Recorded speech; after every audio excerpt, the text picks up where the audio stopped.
क्या आपने कभी किसी ऐसी जगह के बारे में सुना है जहां हर पूर्णिमा की रात आत्माएं इकट्ठी होकर पंचायत लगाती हैं, जहां इंसानों की नहीं बल्कि मरे हुए लोगों की अदालत चलती है।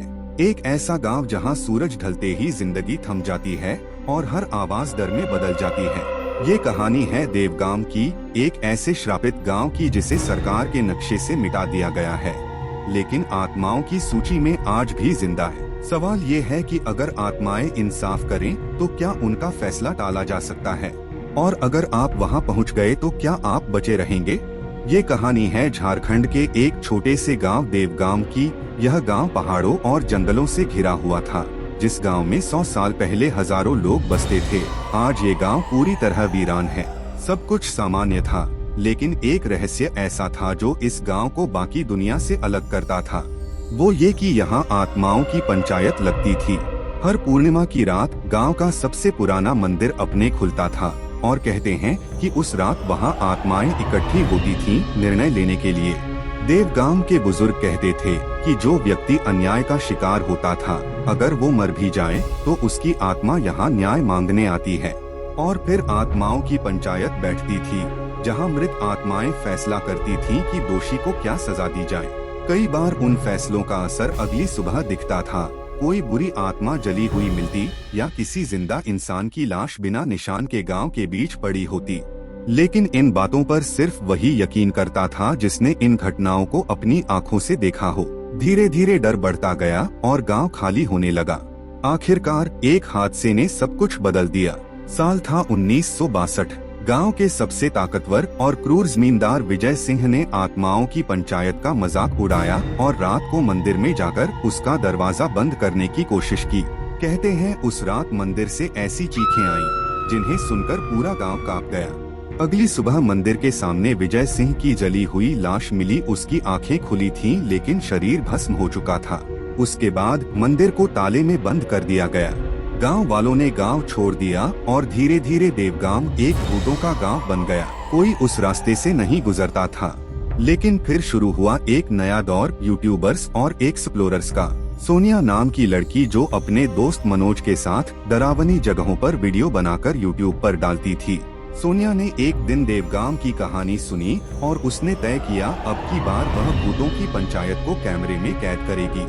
मनोज थोड़ा डरपोक था, लेकिन सोनिया के जुनून के आगे हार गया। दोनों ने देवगाम की तरफ रुख किया। जैसे जैसे वे गांव के करीब पहुंचे, हवा का तापमान अचानक गिरने लगा। मोबाइल नेटवर्क चला गया और चारों तरफ घना सन्नाटा छा गया। गांव में कदम रखते ही ऐसा लगा जैसे कोई उन्हें देख रहा हो। पेड़ों की छाया, खंडहर में बनी आंखें और मंदिर के बंद दरवाजे, सब कुछ रहस्यमय था। रात को सोनिया ने कैमरे ऑन किए और मंदिर के पास रिकॉर्डिंग शुरू की। उन्होंने वहां एक अजीब सी लकड़ी की मूर्ति देखी, जिसके सिर पर इंसानी बाल चिपके हुए थे। और तभी मंदिर की घंटियां अपने आप बजने लगी। सोनिया और मनोज ने देखा कि मंदिर का ताला धीरे धीरे अपने आप खुल रहा है। कोई वहां दिख नहीं रहा था, लेकिन दरवाजा अपने आप खुल रहा था। डर के बावजूद दोनों अंदर चले गए। मंदिर के भीतर घना अंधेरा था, लेकिन जैसे ही सोनिया ने कैमरा उठाया, उसमें एक धुंधली सी आकृति दिखी। एक महिला, जिसकी आंखें पूरी तरह सफेद थीं, सामने आई और बोली, तुमने पंचायत की मर्यादा तोड़ी है, अब तुम भी फैसला बनोगे। और तभी मंदिर की दीवारों पर खून के निशान दिखने लगे और अजीब आवाजें आने लगी। हर दीवार पर लिखा था, हम देख रहे हैं। मनोज चिल्लाया और बाहर भागा, लेकिन मंदिर का दरवाजा बंद हो चुका था। सोनिया बेहोश हो गई। मनोज ने जोर जोर से दरवाजा खटखटाना शुरू किया, लेकिन कोई प्रतिक्रिया नहीं। अंदर बहुत अंधेरा और किसी के फुसफुसाने की आवाजें आने लगी, जैसे 100 आत्माएं एक साथ कान में कुछ कह रही हों। कुछ ही देर में मनोज भी बेहोश हो गया।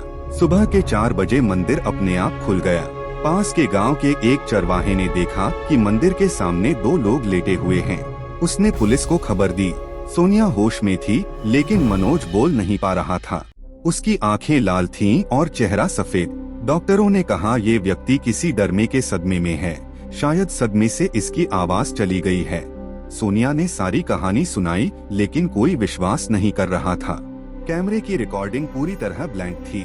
2 हफ्ते बाद सोनिया ने वह वीडियो यूट्यूब पर डाला, लेकिन वीडियो में सिर्फ मंदिर के बाहर का दृश्य था। अंदर का कुछ भी रिकॉर्ड नहीं हुआ था।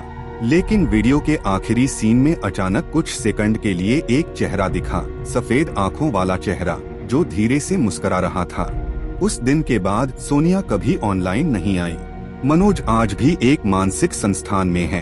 वो बोल नहीं पाता, लेकिन एक ही चीज बार बार कागज पर लिखता है, पंचायत अभी पूरी नहीं हुई है।